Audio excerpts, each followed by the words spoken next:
প্রত্যেক জমার রাতে প্রত্যেকটি বানি আদমের আমলগুলি আল্লাহর দরবারে পেশ করা হয়। ফালা ইউকবালু আমালু কাতির রহিম, যারা আত্মীয়তার সম্পর্ক ছিন্নকারী তাদের আমলগুলি কবুল করা হয় না। সেটা নামাজ হোক, রোজা হোক, হজ হোক, যাকাত হোক, দান হোক, সাদকা হোক, দুনিয়ার সবচেয়ে ভালো কাজটাও যদি হয়ে যায় ওটা নেবে না কে বলেন? অথচ এই দেশে আমরা দেখতে পাই 100-র ভেতরে 80% মানুষের আত্মীয়তার সম্পর্ক ঠিক নেই। আমাদের ভেতরে আত্মীয়তার সম্পর্ক যেন দাঁড় কোমরা অথবা সাপ আর বিজি। কি খুব বেশি বানিয়ে বলছি?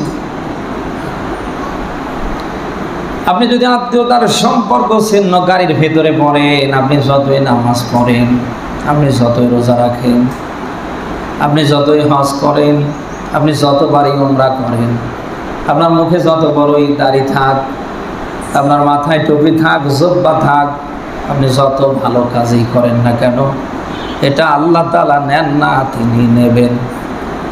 নেবেন নাকি? হ্যাঁ, তিনি নেবেন না।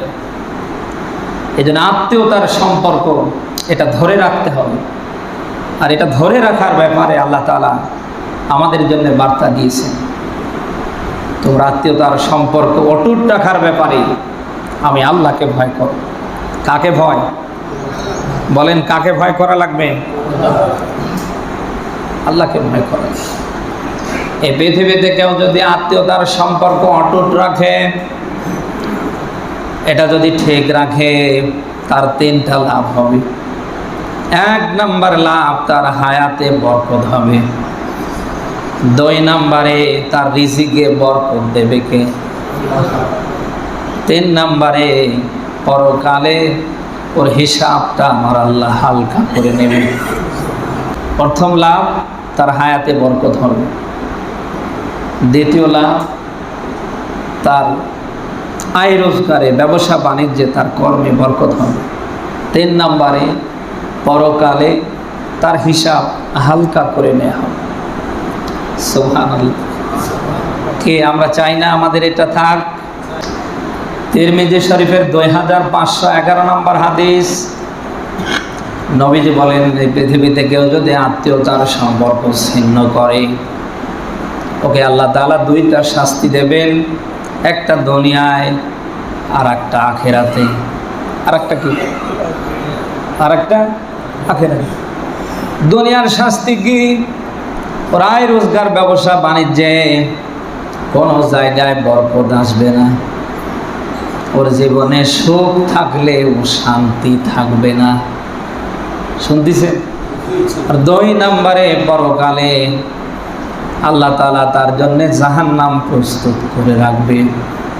বুখারী মুসলিমের হাদিস বলছে, আল্লাহর নবী বলেন, লা ইয়াদখুলুল জান্নাতা কাতি', আত্মীয়তার সম্পর্ক ছিন্নকারী জান্নাতে প্রবেশ করবে না। এই পৃথিবীতে যদি আপনি আত্মীয়তার সম্পর্ক ছিন্নকারী হন, আপনার দ্বারা যদি আত্মীয়তার সম্পর্ক ছিন্ন হয়, আপনি জান্নাতে প্রবেশ করতে পারবেন না। আপনার জন্য চূড়ান্ত ফায়সালা জাহান্নাম। এজন্য যে করেই হোক আত্মীয়তার সম্পর্ক আমাদের ধরে রাখা লাগবে। কি আমরা নিয়ত করতে পারি তো? সামান্য একটু জমি জায়গা নিয়ে, সামান্য একটু কথা কাটাকাটি নিয়ে, সামান্য একটু এই নিয়ে সেই নিয়ে, অনেকে আছি আমরা বছরের পর বছর আত্মীয়তার সম্পর্ক ছিন্ন করে ফেলেছি।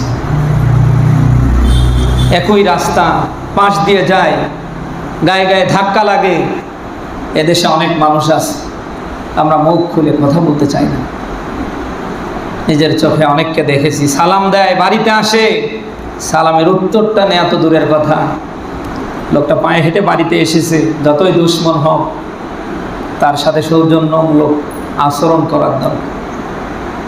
উনি ঘরে ঢুকলে আর বের হতে চায়, এগুলি করা যাবে না। আত্মীয়তার সম্পর্ক ছিন্ন করা যাবে?